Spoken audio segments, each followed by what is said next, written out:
You are listening to KLRN Radio, where liberty and reason still reign. Hi, I'm Mike, founder of DollarShaveClub.com. What is DollarShaveClub.com? Well, for $1 a month, we send high-quality razors right to your door. Yeah, $1. Are the blades any good? No. Our blades are f***ing great. Each razor has stainless steel blades, an aloe vera lubricating strip, and a pivot head. It's so gentle a toddler could use it.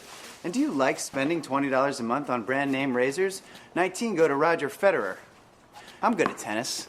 And do you think your razor needs a vibrating handle, a flashlight, a back scratcher, and 10 blades?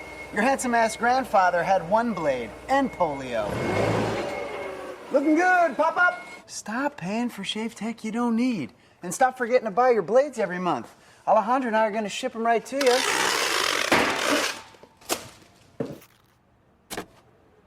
We're not just selling razors, we're also making new jobs. Alejandro, what were you doing last month? Not working. What are you doing now? Working. I'm no Vanderbilt, but this train makes hay. So stop forgetting to buy your blades every month and start deciding where you're going to stack all those dollar bills I'm saving you. We are DollarShaveClub.com, and the party is on. I know karate, I know jiu-jitsu, and drive like a gangster when I'm coming to see you, see you, see you, see you.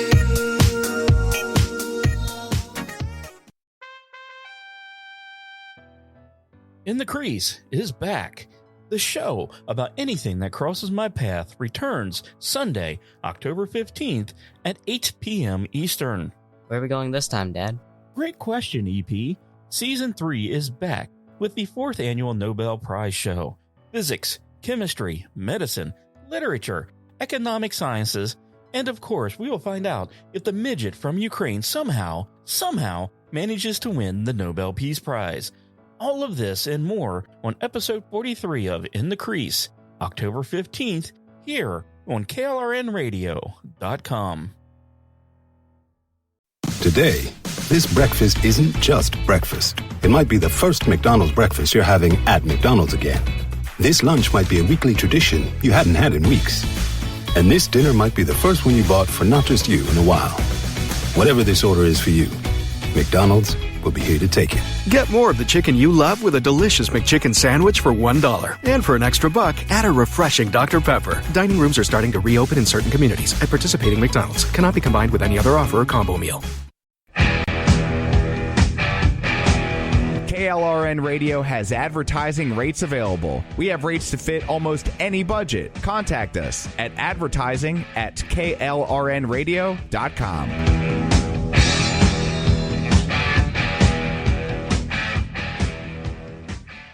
In uncertain times, we could use someone to lean on. Blue Cross and Blue Shield of Oklahoma will stand by you with plan options to fit your budget. If you've recently lost your job, had a baby, or moved, you can still get the healthcare coverage you and your family need. Financial help may be available for those who qualify. Call 855-452-BLUE or visit hereforyouok.com to see if you're eligible to enroll. Blue Cross and Blue Shield of Oklahoma, a division of Healthcare Service Corporation, a mutual legal reserve company. The following program will contain coarse language, adult themes, and potentially a language that none of us understand unless your translator's working. Tried to say universal translator. Word didn't want to come out of my mouth. Listener discretion is advised. The way I always do. How was I to know she was with the Russians too?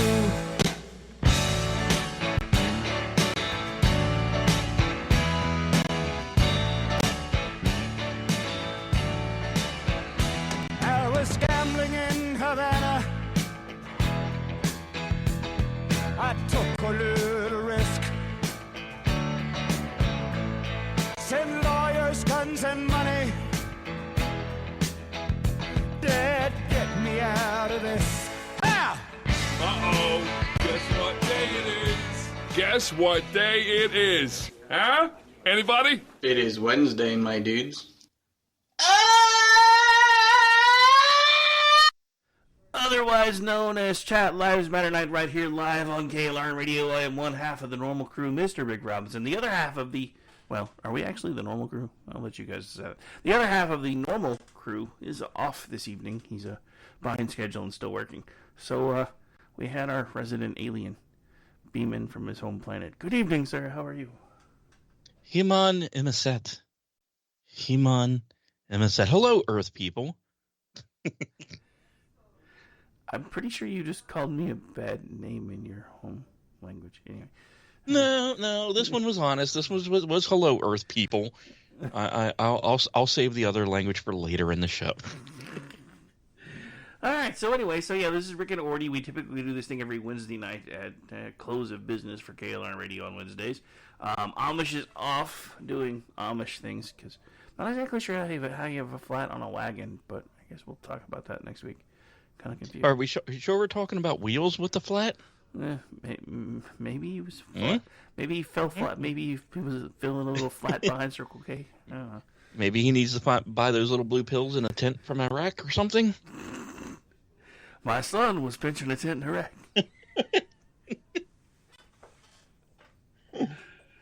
Probably. Oh, I'm so sorry. Tonight is going to be one of those weird nights. I don't know. After the last 5 days I've had, a weird show might not be a bad thing. Because I literally feel like we're watching the beginning of World War III and nobody wants to admit it. Well, it's funny you say that. Because prior to all the shows tonight, I had to go to my son's open house. And that subject actually kind of came up a couple different times throughout the classes because we would go through his day, all of the classes in a given day. And some of the stuff they were talking about was about the current event. And it was so hilarious because my son and I have been talking about it for like the last 2 or 3 days going, this is he goes, my teachers keep thinking this is the start of World War III. But he goes, Dad, I think it's been going on for a while. I'm like, yeah. Just like when Ferdinand got assassinated, people didn't realize that was a start. They sure found out soon, though. Yeah, I mean, I guess when I say that, we're looking at the beginnings of World War III, I think we're getting to the point now where people are about to stop being able to deny that we're in World War III. Yes. Yeah, I'm agreed. Pretty sure that we kind of crossed that Rubicon when the Ukraine-Russian thing went hot. And I still have doubts as to how hot that is. Am I the only one kind of weirded out about the difference in footage between the two theaters? Cause... You mean how we get footage from one and all we get is a short midget asking for more money from the other? Dude, does this guy remind anybody else of Napoleon? Just saying. Kind of reminds me of Napoleon. If Napoleon ever met a female Oompa Loompa, you would have him. Oh, nice. That's a scary thought. I'll get that out of your brain pan. There's not enough scotch in my house to get that out of my brain pan. Oh my God. Yeah, it's been, but hey, I do have recommendation for if World War III is going on, like I think most of us here believe so, can they please do me a favor? Can they bomb Vermont? Please. Jeff's going to be on KLRN Radio singing, who was it? John McCain's Bomb, Bomb, Bomb, Bomb, Bomb, Iran, but instead of that, it'll be Bomb, Bomb, Bomb, Bomb, Bomb, Vermont. Well, I know I touched on this a little bit last night on Rancor Steve's Manorama. There are about 3 to 4 weeks of the year I despise living in Vermont. Absolutely despise. And that is when the leaf peepers show up. Now, don't get me wrong. They add a lot to the economy. A quarter of the buses are young, hot Asian people. I love them. They're courteous. They're attractive. If you have never seen a 25-year-old Asian's butt as a tourist, trust me, it's worth the view more than the leaves dying. I love them as tourists. It's the other percentage that is remaining of old people on the buses. Now, don't get me wrong. I'm glad they're celebrating their end of life. But my son and I have started taking up bets when these people are out in the middle of the road or in the middle of the crosswalk, because in Vermont you have to stop your car if someone's in a crosswalk or about to step, or it's a $250 fine. So our joke is, when we see someone of a certain enough age, 80 or above, we place bets on what's going to die first, the leaf on the tree or the person viewing the damn thing.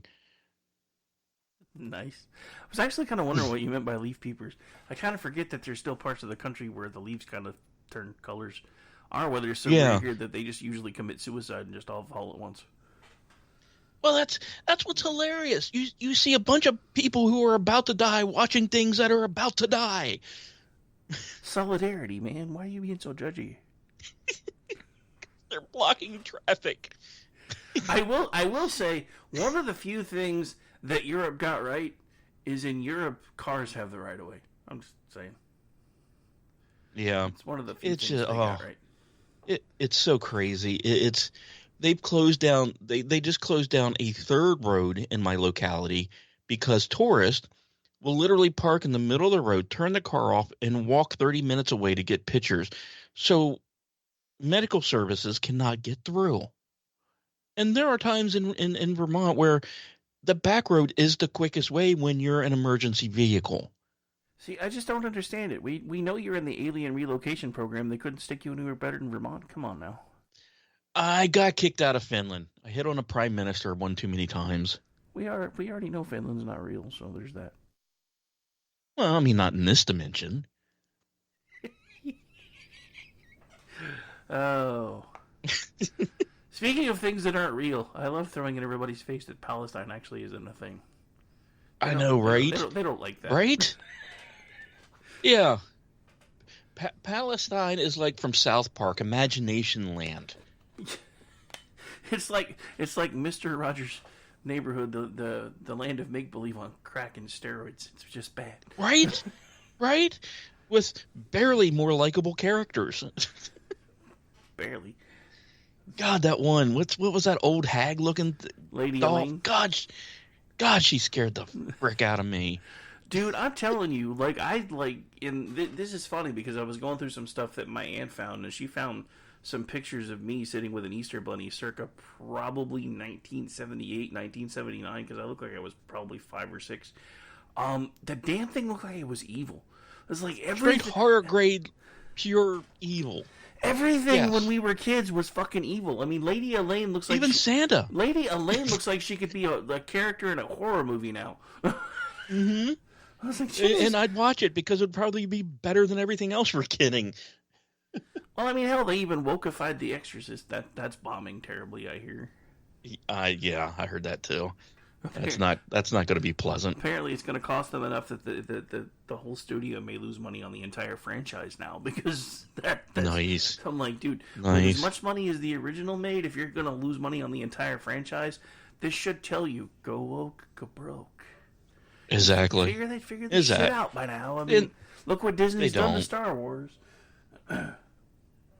You got that. You got DC that might be up for sale. You have a whole bunch of other stuff that just pull your heads out of your collective asses, quit smelling your own farts, and hire people who actually know the subject matter. It's not difficult. Good God, we have 6 people on this freaking network that could do it. Yeah, I have a better idea, though. Since they already have their heads firmly inserted up their own ass, can they just jump up and down a few times till they disappear and make room for somebody else? Quantum singularity. Just saying. I said that to somebody on Twitter today, and they were like, huh? Like, think about it for a minute. You'll get it. Oh, my goodness. So, I'm going to steal the line normally from your show. Which one? So, what's up with Rick? How's Rick's world? Crazy. I'm doing politics all the time now, and I kind of needed a break tonight, so I was kind of... that's normally kind of... This one's usually half current events, half what the hell ever. So this kind of become my bright spot of the week, except for when I fill in with Aggie, because half the time she doesn't want to talk politics either. So there's that. But, yeah. Especially lately, because everything's just been dark. I have been really annoyed today because I've been having to stand up for Lindsey Graham. I hate it when he makes me do that. Ooh. That's like three showers. I hate it when he makes me do that. But he finally said something I agree with, because he said that all of Gaza should be turned into a parking lot, basically. And I can't disagree. They should. Well, here's my solution. Don't turn it into a parking lot. You have all these whiny a-holes saying, get Disney out of Florida. If you look at the square footage of Disney and you look at the square footage of Gaza, I'm just saying. It's kind of funny. It's close. Because one of the YouTubers that is pro-Palestine that's been throwing a fit was like, y'all are just trying to clear this out so you can put a new theme park where Gaza is right now anyway. I'm like, is that really such a bad idea, though? Anyway. Shooting gallery would sell well. Just saying. But yeah, so I you know me, I'm a biblical scholar, so I kind of figured this was happening eventually, so I've kept something back that I only really started talking about today that a lot of people don't know. You really should look up the origins of the Hebrew word Hamas. Because there's a reason they picked that name. And it's not about liberation. No. I mean, look, I'm going to say something that's probably verboten. I love their dedication to their cause, but they've lived long enough. I'm saying, I said this during Rails. I was like, look, if I was president of the United States, the first thing that I would have said is, at this point, you have crossed a friend of America for the last time. They went through the entire separation process. They tried to do the two-state solution under Barack Obama. They left. You still attacked them anyway. Now you're attacking them again. Now you are attacking them not only militarily, but terroristically, and tormenting children and families and everything else. So first of all, there are no rules of war when it comes to you, because you're not actual combatants. Second of all, we're going to wipe you all out because you have crossed one of our friends for the last time. Yeah, and I love the people who say, oh, it's not U.S.'s fight. Okay, let's just sit back and enjoy it and don't get in the way. How about that? How about we just watch? We can look at Israel and go team, go team. Well, I mean, the truth of it is Israel doesn't actually need our help. I mean, I don't know what Hamas thinks they're going to accomplish. Have you looked at Israel's track record since World War II? The New England Patriots are barely better than Hamas is. I'm just saying, if you haven't been paying attention, go look at Israel's track record since they got Israel back. They haven't, they haven't lost yet. It's phenomenal. It's. I mean, hell, they have a war called the 6-Day War, and it wasn't an exaggeration. They completely destroyed an enemy in 6 days. Yeah. Well, there's an old video game called Punch-Out. It's like loading that up for the first time and skipping everything and trying to fight Mike Tyson. Why? Hamas, why are you trying to fight Mike Tyson? Dude, start with the Glass Jaw Joe. Come on. Dude, I used to love beating the crap out of Glass Joe. I know, right? And the butterbean-looking guy, too. I only managed to beat Tyson once because right after I beat him, my Nintendo broke, and I was mad. Oh, man, that would hurt. I don't get it. I don't get the reasoning. I don't get the time. I mean, I know the 50th anniversary and all that bullshit. What do they? I don't even know why I'm asking. What do they think? Because I don't know that they are. What is their goal? If their goal is to annihilate Jews, then I don't think they're the team to do it. Well, the other thing is, I love all these people that are coming out pro-Palestine that are like, well, if you've been paying attention, then you see that Israel has all the resources. Israel has this. Israel has this. Israel has the sympathy of the media. I'm like, really? Israel has the sympathy of the media? Are we watching the same media? Because everybody that I see that has supposedly serious media creds is coming out pretty much either pro-Palestine or talking out both sides of their mouth. Mm-hmm. And not let's not forget all the stuff that's been provided and shipped and financial. It's pretty bad when a fat gay man on the first season of Survivor can build more shit than Hamas can in 20 years. You have a point, sir. Yeah. So, I stand. I mean, I have zero. I mean, I saw another meme that was spot on that I'm going to get called racist for.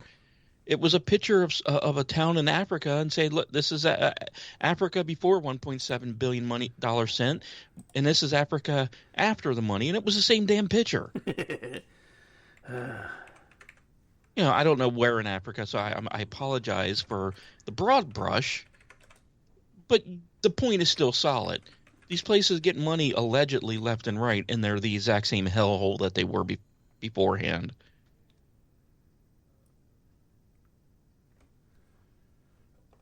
Did I tell you I was going to be riled up tonight? Yeah, you kind of let me know. It's all good.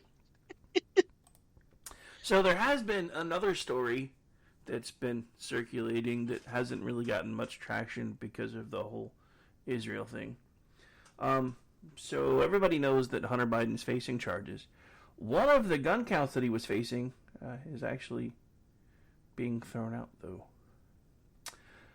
A gun count that had been part of a collapsed plea deal to Hunter Biden's case was dismissed Wednesday as a judge signed off on a prosecution request. The order from U.S. District Judge Marilyn Noriko formally removes a gun possession charge that has now been replaced by a 3-count indictment. The president's son is charged with violating measures against drug users having guns when he bought and kept a revolver for about 11 days in 2018, and other charges. So they removed the heftiest part of the potential indictment. Of course. Because it's Hunter Biden. You know, why not? You know, my favorite part of that whole entire story is an angle I haven't really seen. If it's been out there, I apologize to anyone who has already said it. The same people who bitch and moan all frickin' day long that Kyle Rittenhouse carried a gun across state lines, which he didn't. They bitch and moan about, oh my God, he should be in prison. Defend Hunter, who did more violations than Kyle probably could have imagined. Well, if you count everything Hunter's done, then he's got Kyle beat by miles. I'm going to say something controversial. I have no problem with Hunter Biden. None. That man is living his best fucking life.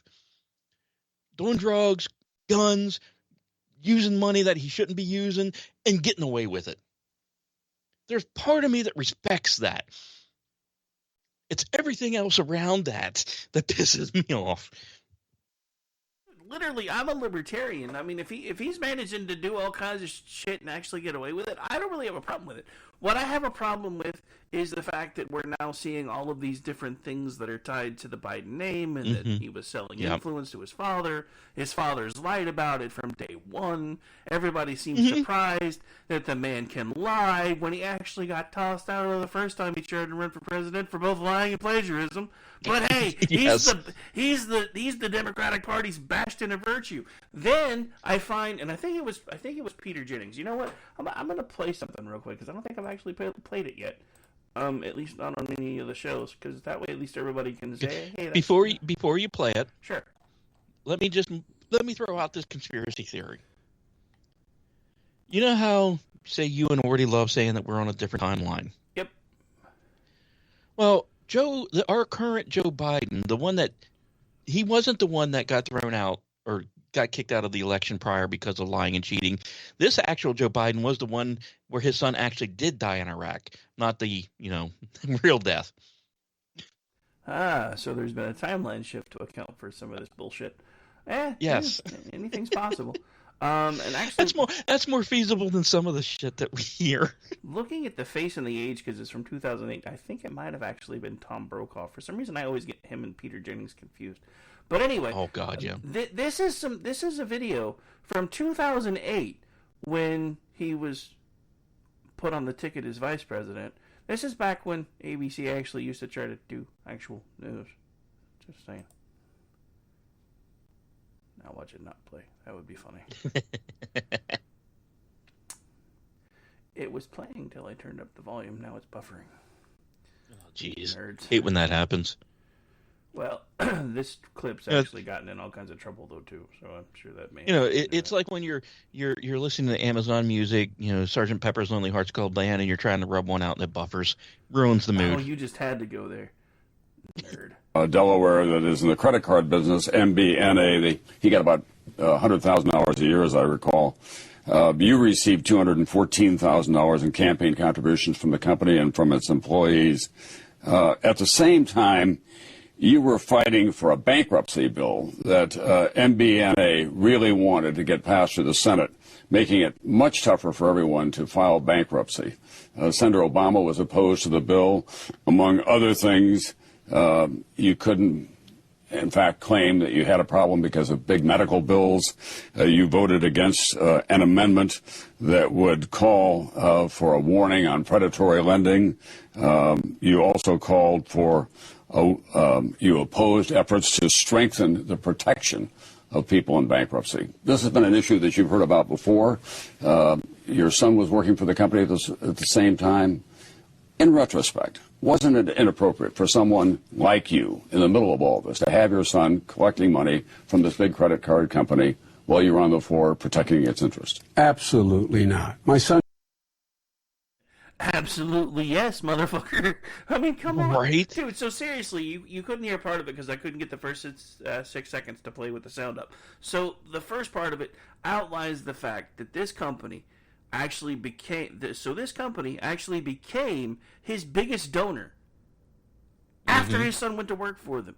He then goes to the floor to champion to get a bill passed for them to make it easier for them to be able to collect debts from people. Now, the part that this doesn't talk about because it's on another clip and like I said, everything's being weird. This is also the same company that he sold his house to for market value, which at the time, we're talking 2008, this was in the 90s, nobody's houses in that area were selling for full market value. That actually sold for so much that the member of the company who became his biggest donor got reimbursed by the company some of the money that they used to buy the house. Mm-hmm. So you guys, I have had people on my timeline today telling me this actual news reporting from ABC News. Tom Brokaw, of all people, in 2008, back when ABC News actually used to try to do the news, even though Rush Limbaugh said otherwise, they're still a hell of a lot better than they are now. Yeah. This doesn't prove anything. This proves nothing. Like, okay. Okay. You know what it is? It's that Tom Brokaw was the voice of news, and you could only understand half of his words. I mean, come on. I can't with these people because, look, I have issues with Donald Trump. I always have, probably always will. But if you look at his foreign policy directives, if he was still president right now, we wouldn't be facing any of the shit we're facing right now. He would still have lots of things he would have to answer regarding COVID because his COVID policies in hindsight were fucking bullshit. And I'm really pissed off that nobody's trying to hold him accountable for that because I think it would help him bring people back into the fold if that man could say, hey, we had no idea what was going on. I listened to the people that were around me. In hindsight, I should have done a better job. That would... Hey, all he had to do is say, look, I was overly conservative with the safety of everyone in mind. It was less than what we anticipated. Boom, boom, okay. Well, it wouldn't necessarily be that simple because he still has to answer for the fact that that Fauci was able to get medications blackballed that could have saved a lot of American lives for about $30 total, and then went on this whole remdesivir kick right around the same time that he managed to make sure he had stock in the company that made remdesivir. So yeah. But I mean, everybody says that, but the problem is, if you really look at it anymore, there's no way around it. All of the major stuff is owned by the same three companies. They own all the media companies. They own almost all the food manufacturing. At this point, now they're starting to buy up housing because all these, the reverse mortgage companies that have been out since the late 90s, early 2000s. Those things are owned by BlackRock and these other two companies. Mm-hmm. So they're buying. Absolutely. They're buying up lock, stock, and barrel, everything they can get their hands on. And now, whether anybody wants to admit it or not, they basically control everything. Well, it's interesting, especially with like BlackRock, and I caught a little bit of tonight. One of my favorite YouTube shows, Pop Culture Breakdown with Doomcock / Overlord DVD, and part of the conversation they were having was Nelson Peltz has bought a bunch of more stock for Disney, and is looking to get him not only himself seated on the board, but also become the new CEO, but another board member as well because of all the percentage of shares he owns. So Bob Iger's response to this is putting out a message saying, well, maybe we should buy Electronic Arts. It's like, Bob, you have no money. But then someone on the panel, I wish I can remember who it was, it might have been Robert Wright, made a very good point, and I cannot wait for the day I'll probably be dead, but maybe sometime down the road. He made the point: is Bob Iger floating this to his BlackRock buddies, saying, "Hey, look, I did all this stuff in the name of DEI for you. Save my ass." And the worst part is 5 years ago, we would have thought that was batshit crazy. And now that seems the most plausible solution that it would get people to result. Because like you said, they own everything, it seems. Well, I mean, I would love to say it seems, but honestly, it's the truth. They have majority shares. Well, I guess they don't necessarily have majorities, but they have controlling shares in all the media companies. They have controlling shares in all the airlines. They have controlling shares in pretty much every company that has anything to do with junk food and food manufacturing. They're in there. I mean, they've gotten to the point where they control everything. It's terrifying to think about, because when you want to know who's in charge, look at those three companies, because they're the ones setting policy everywhere at this point. Yes, and you know what's crazy? And I call it a part of a Joe Rogan show once, and I have a love-hate relationship with Joe, but sometimes he hits absolute home runs. And they brought up a point that we may actually beat DEI and this woke movement by perhaps the least likely allies in this. And that are the trillionaires over in Saudi Arabia and UAE and all that. Because he was talking about the sheer number of trillionaires that live there. Because they don't have to report their income to anyone. So there is assumed 3 or 4 trillionaires that live over there, and they are starting to purchase up entities, sports teams, this and that. So it might be ironic that our best ally for trying to save culture are people from there. Well, there's a thought. But then again, I don't necessarily have any opposition to their lifestyles for the most part. So there's that. Yeah, the good ones. I don't care if that sounds racist or not. The good ones are okay. It's the ones that have the IQ of under 60 that are the problem. Oh, those lovely, lovely peoples. Yes. So it's just weird. But I do have a little bit of good news on the culture. Because as I mentioned at the beginning of the show, look at me doing a segue here. I was at my son's open house for his high school. Now, for those that don't know, my executive producer is in 10th grade. And we live in one of the most liberal states you can possibly frickin' imagine, where BLM and gay pride flags fly more frequently and larger than even the American flag. So we were walking around to his classes today, and most of the rooms were vacated of any BLM. Well, actually, I didn't see a single BLM flag this year. And the number of gay flags were reduced by about 80%. There were a couple gay teachers at the school who have little flags on their desk, which I'm okay with. Like, you know what? I'm gay. If you're gay in school, well, you shouldn't be gay in high school because you don't even fucking know who you are yet. That's another story. But, you know, little gay flag saying, hey, look, I'm gay. If you need someone to talk to, I'm here. I'm okay with that. But the sheer number of just the lack of it compared to last year, and then to hear the conversations. And the third class we went to was his English class.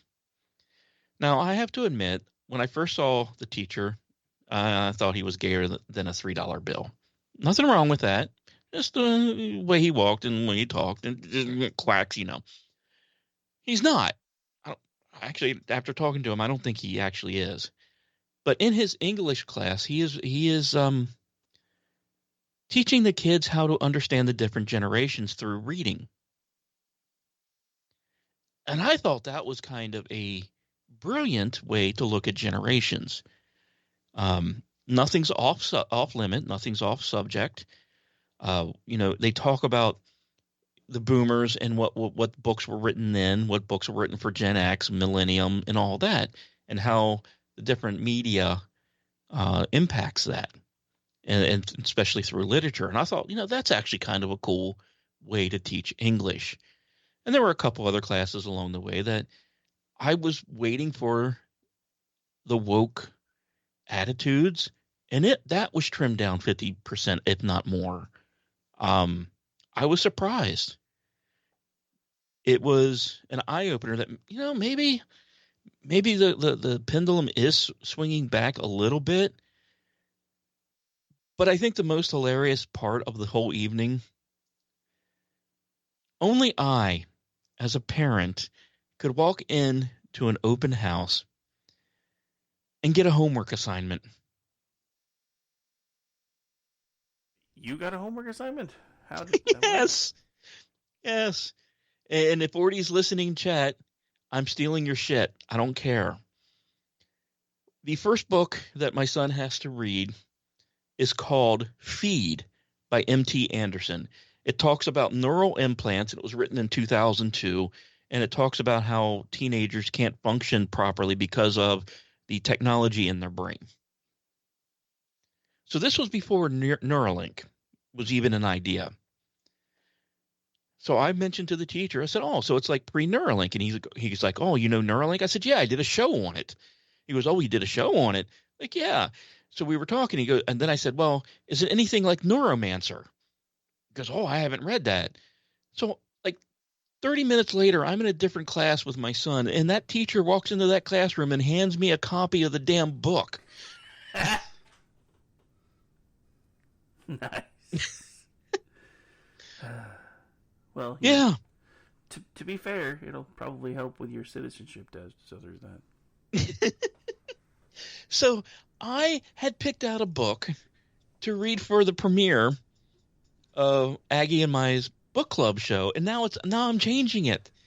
I mean, if my son's English teacher is giving me a book to read on the night of the open house, I guess I have a homework assignment. Oh, this makes you a bigger nerd than anyone else here, sir.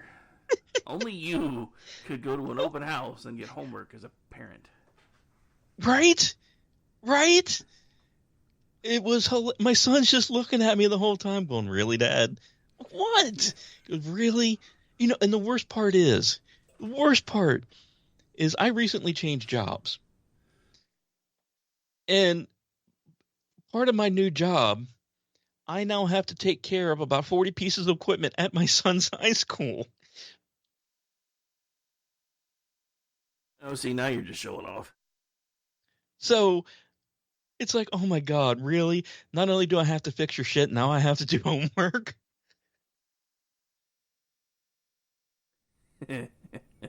So not only am I the patch your shit guy, I'm the book report guy. Yes. Fun time. Yes. So I'm gonna try to weasel my getting my son a little bit of extra credit. So they're reading the book in class. So I am going to, whenever the show gets ready to premiere here, I'm going to sit down for about 20 to 30 minutes and get my son's input on the book from his point of view, so I can add that to the show and then maybe present that to his teacher, going, "Hey, look, my son's already did kind of a podcast report, so he doesn't have to do the regular report." So I'm working all angles here. Nice. All right, so a couple quick hits, then we'll move on to anything that you might be watching, because that's usually how we try to close things out. I thought this was interesting. A Michigan Democrat has recently renounced DSA over its support of terrorist attacks, which, for anybody that doesn't know what DSA is, it's the Democratic Socialists of America, which happened to be the biggest funding group for the entire squad, in case you were wondering. Mm-hmm. Yeah, so I guess a Michigan Democrat said, no, done with you. Done. A Democrat oh my God. Yeah. That's like finding a Republican in Vermont that, yeah. Wow. Well, you know, there's at least one somewhere. Allegedly. Another little quick hit. Senator Bernie Sanders, who last time I checked I thought was a Jew, is calling for restraint from Israel. What the hell? Mm-hmm. Do you hate your own people so much that you want them to die, sir? Is that the plan? Let's just face it. He hates his people so much he moved to Vermont so he could run because he couldn't win in his home state of New York. Yeah, also true. Oh, another little weird thing, and I guess this is a little this is kind of a throwback to shows from last week, because I was confused. Apparently, because I was like, how in the hell is somebody from another state currently a senator in California? Apparently she owns a home in California still and is actually moving back to finish her term. So technically she was still legally a resident of California. I did not know that. So let me get this right. Let's remove the House function. Let's just say it's 1840 and I live in New Hampshire and owned a slave in Georgia. Could I run as a senator in Georgia? Possibly. I mean, you technically would have owned what would be considered property then, so there's a good chance. Let's not drop that into their brain pan and make them try to figure that one out. Oh, yeah. Speaking of things nobody seems to understand, I can't seem to make anyone understand that us putting $6 billion into a bank account that Iran has access to, even if it's controlled as to how they could spend it, is bad, because it frees up money that they had planned to buy those same things to use on other things. No one seems to grasp that concept. I don't really understand why. Well, they promised not to use that money for missiles. Now, granted, they went down to the Walmart and bought a gift card for $3 million, bought something, and Walmart gave them back different cash of $2.985 million back, and then they used that money to buy. So it's not the same money. I mean, it's not even really that, right? So I tried to use this as an example today, and that's what drew all the crazies out. So let's say that I have $300 to my name. It's the middle of the month. I don't get paid for 2 more weeks, and I really want to go buy a gun. But I also don't have any food in my house, so I have the choice. I can either spend $300 on food and eat for the next couple of weeks and eat semi-decently. In this economy, probably ramen noodles and a few other things. But, yeah. But at least it would be something. So my cousin finds out that I'm struggling and says, hey, I will give you $300 if you promise that this $300 only gets spent on food. Okay, cool. So I go to the store and I buy $300 worth of food. I then go to the gun store and I now have food and a gun. Why is this concept so hard for people to understand? Money is fungible. Once you have it on your ledgers and in your balance books, you can then reappropriate other money that was going to be used for those things to spend it elsewhere. Right. Why is this so hard? Oh my God. After 17 years, I can finally tell people where I used to work. Holy hell. It's nice, huh? This is awesome. So I was IT for one of the largest financial firms in America and Canada, Edward Jones. I knew people who handled millions and millions of dollars. And I know for a fact in the state of Vermont that one of the highest producing financial advisors went to one of the school districts to offer his time for free to host classes and seminars for students to teach them about compound interest, about the stock market, about all of it. They said no. Why did they say no? Did they give a reason that you know of? No. That seems weird. So this gentleman went back and said, what if I do it after school, set up clubs? Nope, not on school property. They did not want them to have financial responsibility. They want functioning financial idiots because then they can get away with all this shit. Well, I mean, yeah, that feels so refreshing to finally get that out. Oh my God. Yeah, you know, what are you gonna do? But yeah, no, I did the same thing. Like the first week that my retirement was finalized, I was like, this is where I used to work, and they suck. Oh, speaking of, I got to do my retirement dinner Friday. It was my team and my old boss. They took me out to dinner. Nice. And I got to hear about how badly everything sucks now that I'm not there.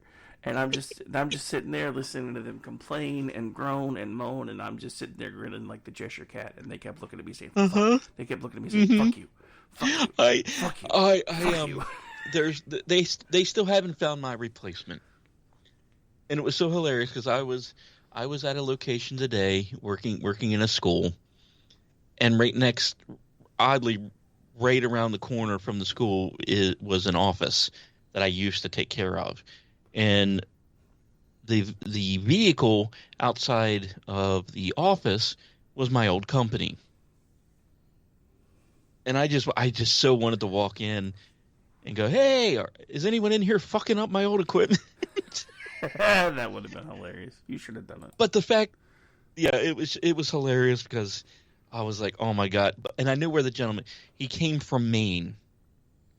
And if you've ever looked on the map from how far Maine is to parts of Vermont, that's a long ass drive. And he was there at 3:30, and I'm sitting there going, that dude has a 3.5 hour drive home. Suckers. Oh yeah, because I don't know if actually anyone really knows it, but me and you basically left our old jobs about the same week. We turned to notice at the same time, but I was a dumbass and stayed a little bit longer because I thought it would help my transition to retirement, and it only made it worse. Yeah. Because, since I had 2 full checks coming still, because I worked for 2 weeks, and then actually 3 weeks. So I was at midweek, or mid-pay schedule, so I worked that week, so I got that check. Then I worked for 2 more weeks, so I got another check. Then I got the check 2 weeks later for all the vacation time that I hadn't used yet. So I'm sitting here, and I haven't worked there since August 25th, and my retirement still hasn't gone through yet, because it hasn't been 30 days since my last paycheck, technically. I'm like, yeah. Yeah, I beat you, I think, by 2 weeks. I think my last one was the 11th. So, yeah. But, yeah, the other thing that I find completely hilarious is now I'm semi-retired and working for Twitchy and doing all this stuff, and Ordy and Stacy have both gone back and gotten real jobs again. I'm like, I know. What the hell's up with that? Serious timeline shift here. What the hell? I didn't do it, and I can't blame CERN this time.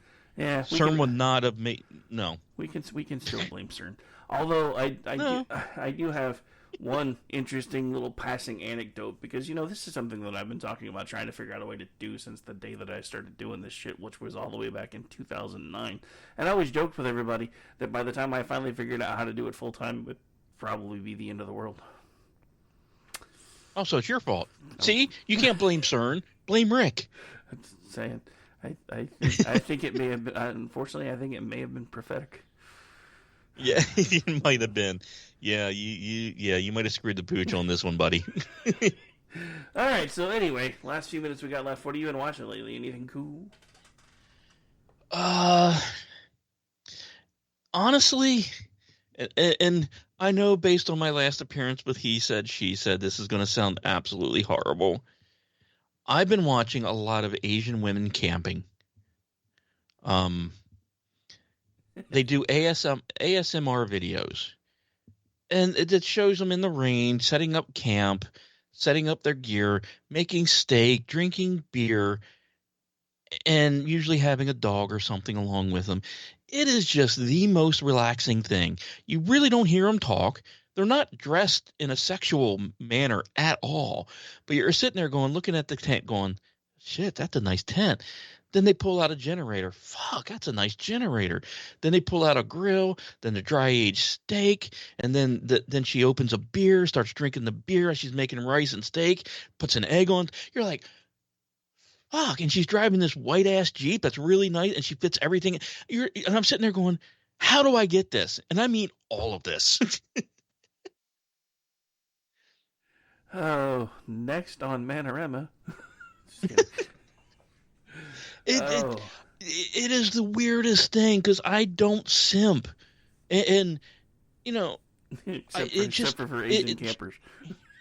It's 30 minutes. You know, each video, is about 30 minutes. Like I said, they don't talk. They're not showering or showing anything. It's just like you're sitting there, you're watching it, going, "Oh, that was 30 minutes. How the hell that happened?" I don't get it.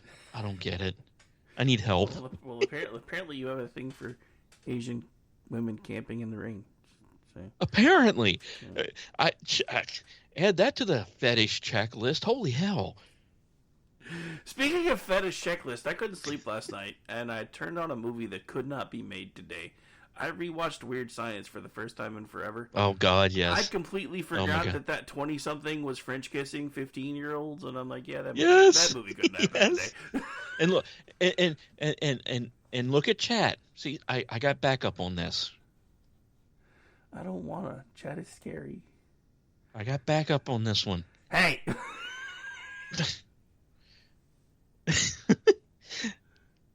But yeah, that sometimes looking at those old movies is definitely scary.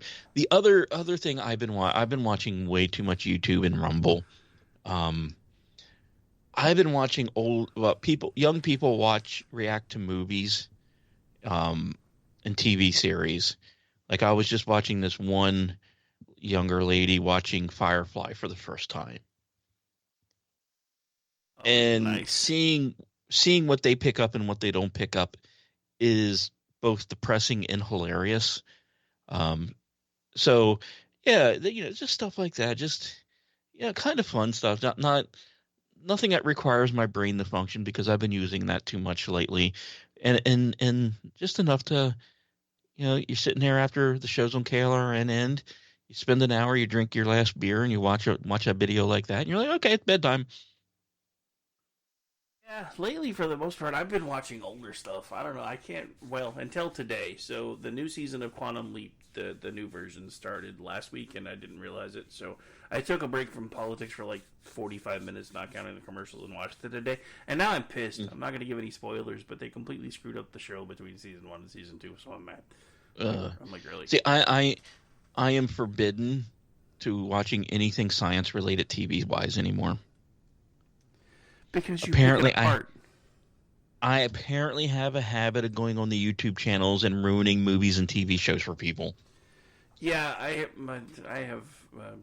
have the same problem when I'm watching like police shows and stuff. I'm like, yeah, no, that's not how that should have happened. Everybody's like, yeah, we're not watching this shit with you anymore. Yeah, it's crazy, but I do. Watching the last, I wish I could remember which channel I was watching her watch Firefly, because she's been watching 3 episodes in a row. But I realized I haven't shown my son Firefly yet. What? I didn't think he was mentally ready. I get it. For some of the nuance. But having some conversations with him recently, I've come to the conclusion the next 3-day weekend that we have together, I mean, he's here with me all the time, but next 3-day weekend where I either don't work all 3 and he doesn't go to school all 3, we're sitting down and we're binge watching it just to see his reactions. Awesome. You got to fill this in because that I love showing my kids sci-fi stuff. Like my daughter finally got caught up on all 3 seasons of Picard. She's like, "Oh my god, Dad, that was amazing!" Especially the last season. I was like, "Yeah, I could have done without the other 2. Last season was really good. Yeah, the last season. You'll miss some of the jokes, but if you haven't watched Picard yet, just watch the 3rd season. You won't get some of the little nuanced jokes, but it's basically the entire season as a love letter to the Next Generation fans because that's pretty much what it was. Which they didn't do the first 2. So but, well, it's the older. God, I hate even saying this, but the last old series that my son and I watched movie wise were the Pirates of the Caribbean movies. And you love to hate them, you hate to love them. But watching my son watch those movies from his perspective, I realized I was too old watching those movies the first time because he absolutely enjoyed the crap out of those movies. Yeah, I mean, there's certain things that definitely are, more age, not necessarily age appropriate, but kind of geared towards certain audiences. Yeah. And while he may be older than me mentally, he's, that was fun. But Firefly's up next. For the life of me, I want him to watch Buffy the Vampire Slayer, the series. But I don't like some of the later years, so I got to figure out how to do that. Yeah. Once they had Allison Hannigan go full lesbian, it was kind of okay. We get it. Josh. You love young girls. You should be on a watch list somewhere. Well, I always wondered if Allison Hannigan actually is lesbian, but I don't know. No, she's married to the one Watcher. That's what I thought, but I was like, see, that just always seemed weird to me. I mean, I could kind of see it if you kind of had predilections going that way, and they were having you do that kind of stuff on camera. But if you don't swing that way and they're making, I would need a shower afterwards. I'm just saying. I mean, I'm not going to kick a redheaded lesbian out of my bed. I mean, but all I'm saying is this one time at band camp. Exactly. So yeah, she played the role well. I just, Josh, we get it. You have your fetishes, and at least it wasn't Asian women putting up tents. No, well, I mean, honestly, that was one of the things that took me the longest time to get into How I Met Your Mother, was watching her play a girlfriend for a dude, and I'm like, wait a minute, I thought she was gay. So when I just always assumed that when they started playing those kind of roles that they pretty much were, which now I'm questioning everything because there's so much gayness everywhere. I'm like, are they making you do this shit, or do you actually, especially the dudes? The dudes, if they're making you do this and you're not gay, you need to quit. I'm just saying. And you gotta love that show for Canada's 4th greatest export ever, Colby Smulders. Dude, yeah, that I love the episode where that came out, that she was like a Canadian pop star, and they're like, what? Yes. How much wood could your beaver to have Robin Thicke do that? That was hilarious. Oh. Yeah, I mean, the sad thing is, you start digging around enough, you figure out all the people that we looked up to when we were kids that were in Hollywood were all kind of sleazy. Oh, I know. Which I've said on this show before. I kind of think that, because in the 70s and 80s they started coming up with this whole after school special vibe for shows like Different Strokes and Facts of Life and all this shit. I'm starting to think that was the producers or the writers and the producers trying to let the cat out of the bag. I mean, Seth MacFarlane's been telling us for years, but no one wanted to listen. Well, I mean, they thought he was being funny. They didn't realize he was being serious. Scary. Yeah. America's sweetheart, Bruce Jenner. Yeah, that was a big flag coming out, huh? Well, I mean, that's like every time that I see, somebody posting a joke from Biden from, like, the 70s. Like, he got interviewed, I think it was 77, 78. It was, he'd only been senator for a year or so, I think. So they sat down, and it was within a few months of his first election. And he's doing this interview, and the reporter's like, well, everybody says that your party produces nothing but crooks and people that are, what exact word did he use? People that are I don't remember the exact word that he used, but we'll just say dishonest. It's not the word. It's one of the other bigger words. But he basically cracks a half smile and says, "We'll never assume that I'm not." Right. Like, hello. And I'm like, morning. In case you guys haven't figured this out from, Seth MacFarlane and all these other people that have been making jokes for all these years, there's always a kernel of truth in a joke for it to be able to land properly. So Exactly. That's why if you look at Joe Biden in the 70s, you look at Joe Biden in the 80s, you look at Joe Biden in the 90s, dude was always crooked as fuck, and he's a racist. Mm-hmm. Bill Clinton's penis was going, damn, it's crooked. No, what Bill Clinton's penis was actually saying is, if this was Joe Biden's penis, they have pills for that. Yep, helps you erect a tent in Iraq.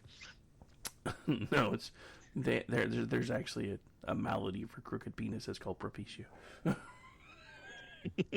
Sorry, I'm a nerd. All right, well, believe it or not, my friend, we are out of time and a little bit over the mark. Where can folks find you? I appreciate you letting me fill Ordy's shoes here. This was a blast.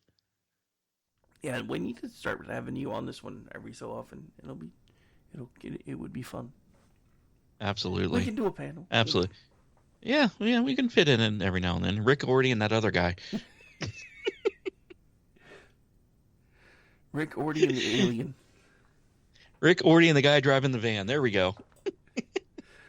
Wait. If you're driving the van, it has to be windowless and white. Oh, absolutely. And it has a beautifully, beautifully bearded alien wizard with a unicorn on the side of it. Nice. But anyway, to answer your question, Sunday night in the Crease is coming back with the 4th annual Nobel Prize show. The following Sunday will be Lost Wanderer at Sunday at 8. Then the following Saturday, Asgard North at 9 o'clock.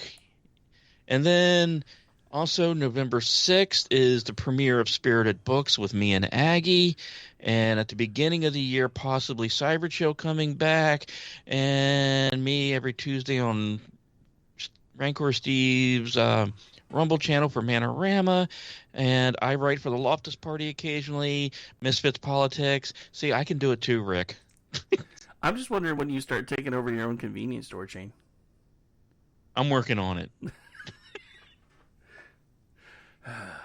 Dude, we all have pedigrees now. It's kind of scary. Scary is a word I would use, yes. All right. So, anyway, social media. I don't think you gave that out yet unless I missed it. No, Stoner Brew & Co. over on Twitter, X, Elon's thing, whatever. Where can we find you? Nowhere. Don't look for me. It's a trap. You can find me on most social media platforms now, including TikTok at RowdyRick73. You can also, if you have TikTok, if not, don't worry about it. I know TikTok's the devil, but got to work with the tools they give you. Everybody's asking me why I've gone to TikTok. I have 10 followers. My second video has been looked at 900 times, and I have 10 followers. That's why. Just saying. Right. So, anyway, like I said, most social media platforms. Tomorrow night, I will be doing the Whatever Show with Stacy, starting at 7 Eastern. Then coming back and hopefully doing Jen and Rick at 10 Eastern. And there is I believe this is, this is technically, I think, the off week for us, but Juxtaposition actually is on this week because we have hit Juxtober. So we're going to be doing that Saturday night. Aggie is off Friday, so I'm still trying to figure out if we're going to do anything. Speaking of which, if you're available, a Dude Bro could be fun if you can. If not, no worries. Yep. I'm available. I'm available more than some of the moms behind Circle K. I don't know if I would go that far. Well, you did say some. I did. You did say some, so there's that. Some. Yeah. Some. And then other than that, actually, we will be doing a special pop-up episode on Monday. I have some folks that are dealing with the Israeli situation firsthand who will be on Monday evening. We haven't decided a time yet. They couldn't make anything this week work, so I was just like, my entire calendar's open for Monday. Pick an hour. We'll figure it out. Right. So that will be happening. So there's that. And then Tuesday, producing for the Loftus Party podcast. It usually drops on Tuesdays. And then also producing for the Cocktail Lounge with Brad Nagy. And we'll be back around doing this stuff again next week. Nice. Because, Lord knows, if you don't think that's enough to do, I also contribute for Twitchy, the Loftus Party, and Misfits Politics. And, have I mentioned I'm Rick? I'm a workaholic. My last meeting was forever ago.